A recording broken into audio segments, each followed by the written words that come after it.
Season 2 की शुरुआत वहां से होती है जहां बीना इन सब चीजों से, इस ह्यूमिलिएशन से जूझ रही होती है। आपकी बहन जो कि प्रेग्नेंट है और आपका बेस्ट फ्रेंड जो वो रिलेशनशिप बढ़ के और एक बहुत ही इंपॉर्टेंट रिलेशनशिप बनती, वो दोनों लोगों को आपको आपकी आंखों के सामने मार दिया गया।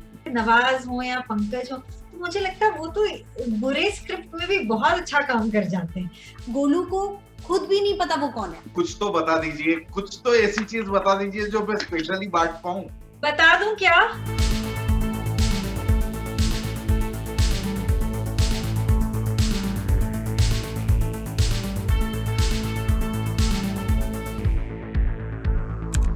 हेलो एंड वेलकम, मैं हूं पराग और इस समय आप देख रहे हैं मेरे साथ दो कमाल की टैलेंटेड और खूबसूरत एक्ट्रेस हैं, श्वेता और रसिका।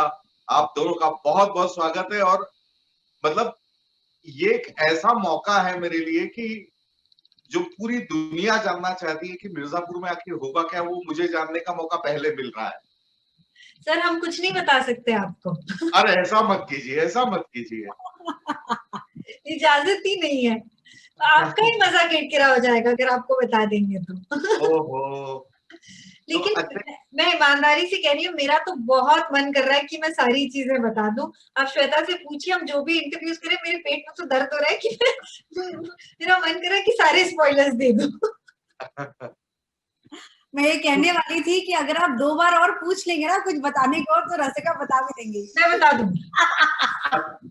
रसिका प्लीज बता दो, क्योंकि इसका हमारे मतलब जो व्यूअर्स है वो प्लीज जानना चाहते हैं। प्लीज बता दो, कुछ तो बताओ।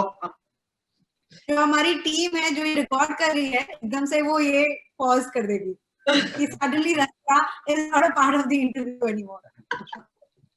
तो बेसिकली अब ये बताइए, मतलब श्वेता आपसे ही मैं पूछता हूँ कि अब क्योंकि Mirzapur was a huge hit, मतलब मिर्जापुर नाम ऐसा हो गया है कि वो ओटीटी के हर व्यूअर को पता है कि क्या हो रहा है उस दुनिया में। अब जब मिर्जापुर पार्ट 2 आ रहा है तो अब उसमें क्या ऐसा होगा जो दर्शक वैसे ही टकटकी लगाए बैठे हैं? क्या खासियत होगी, क्या उसमें देखा जाएगा? सीजन 2 में हर चीज दुगनी होगी। तो जो भौकाल था सीजन 1 का वो दुगना होगा। जो जितने भी आपने किरदार देखे हैं सीजन 1 में, आई थिंक सीजन 2 में हम उनको और समझ पाएंगे कि उनका दिल कैसे काम करता है, दिमाग कैसे काम करता है, एंड जो भी उनकी जो नस है ना, आई थिंक वो सीजन 2 में ज्यादा पकड़ पाएंगे। हम लोग ने भी एज एक्टर्स भी बहुत कुछ चीजें समझी हैं, एंड मुझे अच्छी राइटिंग का यही मजा आता है कि कई बार, कई दिनों बाद या हफ्तों बाद आपको रियलाइज होता है कि अच्छा इसका मतलब ये था। तो मेरे साथ तो अभी भी हो रहा है, कई बार मुझे सीजन 1 की चीजें याद आती है, मुझे लगता है कि ओ तो पुनीत जी जो कि हमारे राइटर हैं, उन्होंने ये इसलिए लिखा क्योंकि इस सीन के बाद ये सीन था। Right guys, I don't know अगर मैं आप लोग को दिखाई दे रही हूँ, सुनाई दे रही हूँ, हाँ क्योंकि जी, आप लोग बिल्कुल मुझे कोई दिखाई दे दिखाई रही नहीं है दे आप। रहा। There were very mild disturbances, लेकिन ज्यादातर ठीक ही था। तो आप अपनी बात कह रही थी कि सब कुछ डबल होगा, तो मतलब रसिका, आपका किरदार देख के वैसे ही रूह कांप गई थी मिर्जापुर में। अब इसमें क्या डबल होने वाला है? ये क्या करने वाला है? तो एक्चुअली सीजन 2 की शुरुआत उस पॉइंट से होती है कि आपने अगर सीजन 1 देखा है तो सीजन 1 के एंड में बीना के साथ जो वायलेंस होता है, जो ह्यूमिलिएशन होता है, वो मेरे लिए एटलीस्ट जब मैंने सीजन 1 की स्क्रिप्ट पढ़ी थी, मुझे बहुत दुख हुआ कि ऐसी औरत जो अपनी जिंदगी अनअपोलोजेटिकली जी रही है, जो मन करता है वो करती है और अपने डिजायर्स को एक्सप्लोर कर रही है, उसका ये एंड क्यों, यू नो। तो सीजन 2 की शुरुआत वहां से होती है जहां बीना इन सब चीजों से, इस ह्यूमिलिएशन से जूझ रही होती है और अपने आप को दोबारा ढूंढने की कोशिश कर रही होती है। So you see that journey also. तो वो जर्नी, वो वल्नरेबिलिटी, क्योंकि कई बार अगर रिवेंज ड्रामास लिखे जाते हैं तो उनमें ना वो कैरेक्टर्स रिवेंज के पॉइंट से ही शुरू होते हैं, और वो मेरे को लगता है कि बहुत यूनिडिमेंशनल हो जाता है, क्योंकि रिवेंज, एक बदले की भावना इतनी स्ट्रांग होती है कि it has the capacity to take away everything else. तो वो बहुत ही वन टोन और बहुत ही यूनिडिमेंशनल हो जाता है। लेकिन मिर्जापुर 2 2 की स्क्रिप्ट जब मैंने पढ़ी तो मुझे उसकी यही खासियत लगी कि इस जर्नी को वो भूल नहीं गए, कि जहाँ वायलेंस और ह्यूमिलिएशन से शुरू होकर वो अपने आप को वापस ढूंढती है और अपनी बीनानेस वापस लाती है, और फिर बदले की भावना तो है ही, और रिवेंज का एंगल तो है ही, और वहां से स्क्रिप्ट आगे बढ़ती। So I think that was what was special to me about season 2। मतलब ये सवाल मैं आप दोनों से पूछना चाहूंगा, क्योंकि आप दोनों ही बड़ी कमाल की एक्ट्रेस है। जब बहुत सारे मतलब कैरेक्टर्स होते हैं ऐसे, इसमें आपके कैरेक्टर का रिलेवेंस ढूंढना, आपके कैरेक्टर को की स्टोरी जस्टिफाई करना और उसमें अब उस कैरेक्टर को ग्रो करना, ये कितना एक डिफिकल्ट टास्क है as an actor. I think वो मोस्टली राइटिंग का काम है, क्योंकि ये टेंशन मैं लेके नहीं जाती, और खासकर ये टेंशन इस वजह से नहीं लेके जाती क्योंकि और बहुत सारे एक्टर्स हैं। तो मुझे लगता है कि अगर राइटिंग में ये चीज मौजूद नहीं है तो एक एक्टर के लिए ये पैदा करना बहुत मुश्किल हो जाता है। It's almost impossible in my opinion. हाँ, आप कुछ चीजें चेंज कर सकते हो, आप डिस्कस कर सकते हो, लेकिन जब तक वो राइटिंग में नहीं बदलेगी, वो आपके परफॉर्मेंस में ऐसा बदलाव लाना, रेलेवेंस वाला बदलाव लाना मुश्किल हो जाता है। अगर कोई कैरेक्टर अच्छे से नहीं लिखा गया हो, अगर आप अच्छे एक्टर हैं, आप उसमें थोड़ी डिटेल्स डाल सकते हैं, अपने डायरेक्टर को बता सकते हैं कि आपको ऐसा लग रहा है कि it's not very well fleshed out, कि उसमें कोई ग्राफ नहीं है। लेकिन सिर्फ अपनी परफॉर्मेंस से आप इस चीज को बदल नहीं सकते मेरे ख्याल से, एटलीस्ट। बट कभी कभी मुझे लगता है जब मैं बहुत सीजन्ड एक्टर्स को देखती हूँ ना, जैसे नवाज हो या पंकज हो, तो मुझे लगता है वो तो बुरे स्क्रिप्ट में भी बहुत अच्छा काम कर जाते हैं। तो वो चीज मैंने अभी तक शायद सीखी नहीं है, जितना मेरा एक्सपीरियंस रहा है उससे मैं यही कह सकती हूँ कि अगर राइटिंग में ये चीजें मौजूद नहीं हो तो एज एन एक्टर उसको डालना बहुत मुश्किल हो जाता है। आप क्या कहेंगी श्वेता? जब आप किसी भी एक्टर को एक किरदार निभाते हुए देखते हैं तो सिर्फ एक्टर, जैसे फॉर एग्जांपल जो गोलू है, गोलू वो कॉस्ट्यूम डिपार्टमेंट ने, मेकअप डिपार्टमेंट ने, राइटिंग, डायरेक्टर, जिस तरह से शूट किया गया है, एंड एक्टर, ये सारी चीज जब मिलकर आती हैं तब जाके एक किरदार बनता है। तो वो क्रेडिट कभी किसी एक इंसान का नहीं होता। एंड जैसे रसिका ने कहा, पराग जी, राइटिंग इतनी इंपॉर्टेंट है ना, क्योंकि अगर आपको टेक्स्ट में सब कुछ इंग्रेडिएंट्स मिल जाते हैं तब आपको वो बस मिक्स एंड मैच और मात्रा इधर उधर करना होता है।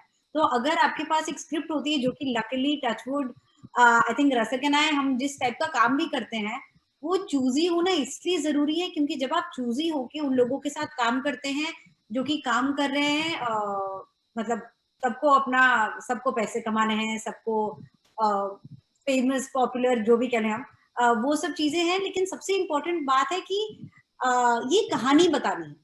तो पुनीत जी ने जो ये लिखा है मिर्जापुर के बारे में, क्योंकि he wanted to tell this story, तो वो बहुत जरूरी होता है। और वो तो इतने बढ़िया, he is one of my favourite writers that I have come across. और इतना ज्यादा मसाला, इतना ज्यादा कंटेंट, हमें चीजें मिल जाती है स्क्रिप्ट में कि हमारा काम आसान हो जाता है। क्या बात है। मैं रसिका की बात का जवाब देना चाहूंगा एज ए क्रिटिक भी, कि आप दोनों जो भी काम करती है वो सीजन्ड एक्टर से कहीं पे भी इतना सा भी कम नहीं है। सीजन्ड एक्टर आप भी है मेरी नजर में दोनों।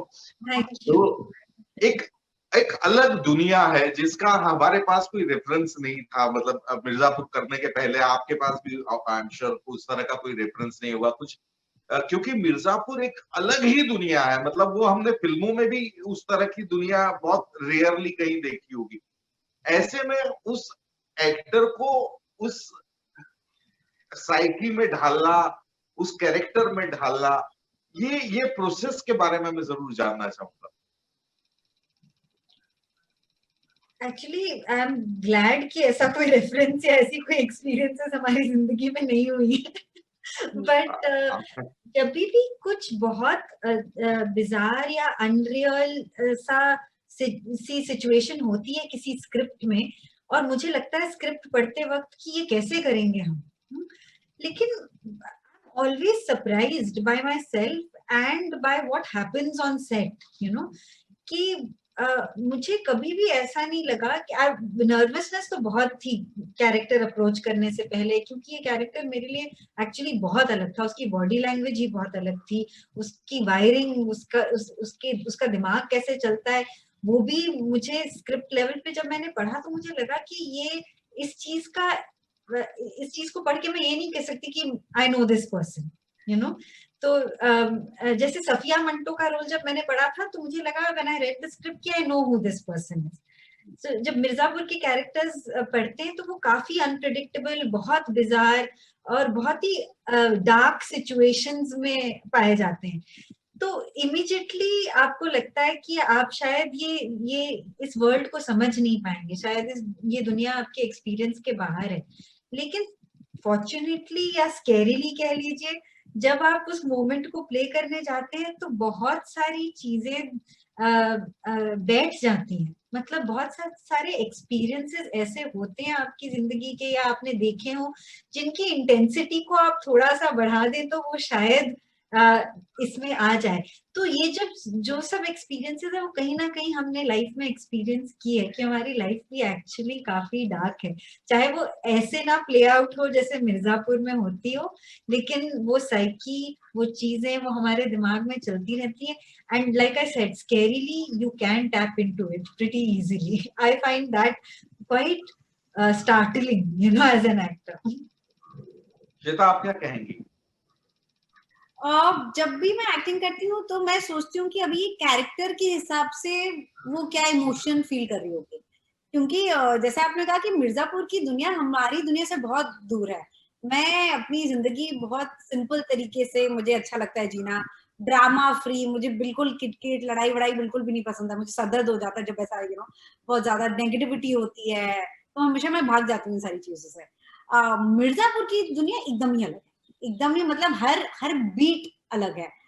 तो मतलब गोलू का ही आप एग्जांपल ले लीजिए, बीना का तो मैं सोच भी नहीं रही हूँ, गोलू का, क्योंकि थोड़ा मैंने एक्सपीरियंस किया है कि क्लाइमैक्स में कि अगर आपकी बहन जो कि प्रेग्नेंट है और आपका बेस्ट फ्रेंड जो वो रिलेशनशिप बढ़ के और एक बहुत ही इंपॉर्टेंट रिलेशनशिप बनती, वो दोनों लोगों को आपको आपकी आंखों के सामने मार दिया गया। तो वो बहुत ही I can't even imagine. In fact, I hope that nobody has to go through these things which we've gone through in Mirzapur 1 and 2. तो मुश्किल होता है, लेकिन अगर वो आप पकड़ लेते हो ना वो नस कैरेक्टर की, तो मुझे लगता है कि अगेन वो राइटिंग से बहुत आता है कि वो एक बार आप समझ लो फिर आसान हो जाता है। लेकिन वो स्टेप 1 बहुत जरूरी है, क्योंकि जब तक स्टेप 1 नहीं होता तब तक स्टेप 2, 3, 4 नहीं होंगे। तो मुझको तो सीजन 2 की गोलू को समझने में काफी टाइम लगा। मुझे बिल्कुल भी नहीं मिल रही थी वो, मुझे तो ऐसा लग रहा था जैसे वो मुझसे भाग रही है। एंड मैं अपने हस्बैंड के साथ डिस्कस करती थी कि इसको पकड़ने में टाइम लग रहा है, लेकिन वही पकड़ने में टाइम मिल रहा है क्योंकि गोलू को खुद भी नहीं पता वो कौन है। और ये मैंने हमारे राइटर के साथ डिस्कस किया था, पुनीत जी के साथ, तो वो कह रहे थे कि ऑडियंस को भी वो कंफ्यूजन होना चाहिए, क्योंकि गोलू भी कंफ्यूज्ड है, क्योंकि कुछ चीजें जिनमें वो यकीन करती थी वो सारी चीजें अब बदल गई है। वो नॉन वायलेंस के पाथ पे जाना चाहती थी, लेकिन जब आपकी आंखों के सामने ऐसा कुछ होता है तो आपको लगेगा कि शायद यही ठीक चीज है। अगर मेरे पास गन होती उस दिन, अगर मुझे चलाना आता, तो शायद कहानी अलग होती। तो आप अपने आप को ब्लेम करते हो जिसने वो किया है, आप मुन्ना को ब्लेम करते हो, आप गुड्डू को ब्लेम करते हो। तो कुछ जो आपकी समझ है वो आपको खुद को, आपके पास जवाब नहीं है, एंड आप हर गली गली जा रहे हो कि कहीं से मुझे कुछ जवाब मिल जाए। In this situation, it is very difficult to approach a character. जी। ये सवाल, मतलब सीजन 1 मिर्जापुर, सीजन 1 और सीजन 2 में जो गैप आया है, आपके अपने किरदारों ने आपको कब छोड़ा? ये कहना थोड़ा मुश्किल हो जाता है, क्योंकि आप अपने किरदार से क्या लेकर जाते हो, कितना लेकर जाते हो, कितने समय तक लेकर जाते हो, ये सब चीजें इतनी टेंजिबल नहीं है, इतनी क्वांटिफाइबल नहीं है। मेरे लिए तो नहीं है बिल्कुल भी। मुझे कभी ये पता नहीं होता कि मैंने क्या कुछ रह गया मेरे अंदर उस कैरेक्टर से, या मैं कुछ दे आई हूँ उस कैरेक्टर को। ये मैं एक्चुअली कह नहीं सकती कि ऐसा कुछ हुआ भी है या नहीं। तो वो ये तो कहना बहुत मुश्किल है कि कितने समय तक रहा। लेकिन ये कह सकती हूँ कि जब सीजन 2 में दोबारा मौका मिला बीना त्रिपाठी बनने का, तो कभी-कभी ऐसा लगा दैट हाँ, I did miss being her, you know, and because उसकी जो बॉडी लैंग्वेज है वो मेरी बॉडी लैंग्वेज से इतनी अलग है कि every time I am Veena Tripathi, I feel very happy कि I feel like I have a new body to work with, you know. कई बार ऐसा होता है ना कि आप जनरल लाइफ में भी रिएक्ट करते हो, सडनली आपको समझ में आता है कि ओ शिट, ये वो है ना? एक्चुअली कुछ चीजें अलग होने लगती है शूटिंग के बाद, लेकिन आप ये नहीं कह सकते कि किस वजह से हो रही हैं, कि इस कैरेक्टर का असर पड़ा है या कुछ और हो रहा है। मेरे लिए एक्चुअली कहना बहुत मुश्किल हो जाता है कि I always feel like there's a lot that's happening to me emotionally after a shoot, but I can't really put a finger on it. I can't say कि this is because of being Veena or this might be because of the people I met on shoot. I mean, you can never tell. And it is very fortunate कि आप लोगों को ये सोचने का या आपके जहन को वो महसूस करने का टाइम ही नहीं मिल रहा है आप दोनों को, आप इतना कंटिन्यूअस शूट कर रहे हैं दोनों के दोनों। एक्चुअली अभी वो प्रॉब्लम भी हो गई है कि आप एक प्रोजेक्ट से दूसरे प्रोजेक्ट में इतनी जल्दी चले जाते हो कि शायद कुछ चीजें अब्सॉर्ब करने का मौका ही नहीं मिलता। और मुझे एक्चुअली उस बात से पिछले 1 साल में बहुत चिंता हो रही है, क्योंकि मुझे लगता है कि अभी तो ये सोख कर ही रही थी मैं कि अभी वापस कुछ और करना पड़ रहा है। तो वो this new problem of being busy and constantly working जो मेरी लाइफ में नई प्रॉब्लम है, उसका हल मैं अभी भी ढूंढ रही हूँ कि इसका अब क्या करना है। ये गॉड्स ग्रेस है कि you are constantly working both of you इस सिचुएशन में। श्वेता, चलते चलते आपने चाहने वालों को क्या कहना चाहेंगे आप दोनों, क्योंकि मिर्जापुर मतलब मैं जिससे बात करता हूँ वो मुझसे ये पूछा था, मिर्जापुर 2 कब आएगा?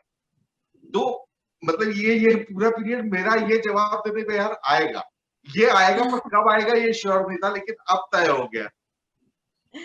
हमने ये शो, ये सिर्फ शो नहीं है, ये हमारे लिए भी फीलिंग है जितनी ये हमारे ऑडियंस के लिए फीलिंग है, और बहुत प्यार से बनाया, बहुत मेहनत से बनाया है हम लोगों ने, सबने। एक होता है ना कि पॉजिटिव तो बहुत ज्यादा है मिर्जापुर हम सबके लिए, बिकॉज हम सबके लिए बहुत स्पेशल है, लेकिन ऐसी खतरनाक फीलिंग्स, ऐसा रोलर कोस्टर ऑफ इमोशंस जिसे कहते हैं, वो मैंने किसी किरदार के लिए फील नहीं किया है। ये किरदार हमसे बहुत अलग है, लेकिन उतना ही हमारे दिल के करीब है। तो हमने तो अपना जी जान प्यार सब कुछ डाल दिया है शो में, और हम बस होप करते हैं, फिंगर्स क्रॉस, कि ऑडियंस को भी उतना ही मजा आएगा। और 2 दिन बाद ही ये सवाल और हैशटैग पॉपुलर हो जाए कि मिर्जापुर सीजन 3 कब? Yes, it will. Rasika, thank you, आप लोगों ने सीजन 1 को इतना प्यार दिया, जितना हमने सोचा था उससे कहीं ज्यादा। एंड आई होप कि season 2 will not be disappointing. I know it will not be disappointing for all, क्योंकि आई फील कि जो चीजें आपको सीजन 1 में पसंद आई हैं, जिन कैरेक्टर्स से आपको प्यार हो गया था सीजन 1 में, आपकी मुलाकात दोबारा होगी उनसे सीजन 2 में। पर और भी नए कैरेक्टर्स हमारे राइटर पुनीत कृष्णा ने बहुत इंटरेस्टिंगली इंट्रोड्यूस किए हैं, तो उसमें भी आपको बहुत मजा आएगा। So enjoy the next week, enjoy watching Mirzapur season 2, binge watch it and watch it over and over again. And Rasika की तरह हुई है, और स्पॉयलर्स मत दीजिए। हाँ, मैं बोल रहा, रसिका जाते जाते कुछ तो बता दीजिए, कुछ तो ऐसी चीज बता दीजिए जो मैं स्पेशली बांट पाऊं। बता दूं क्या? बता दो ना प्लीज। बाय। चलिए bye, wish you very best of luck, और जल्दी फिर मुलाकात होती है सक्सेस के लिए और दूसरी चीजों के लिए। गॉड ब्लेस, खुश रहिए, मस्त रहिए। Thank you so much.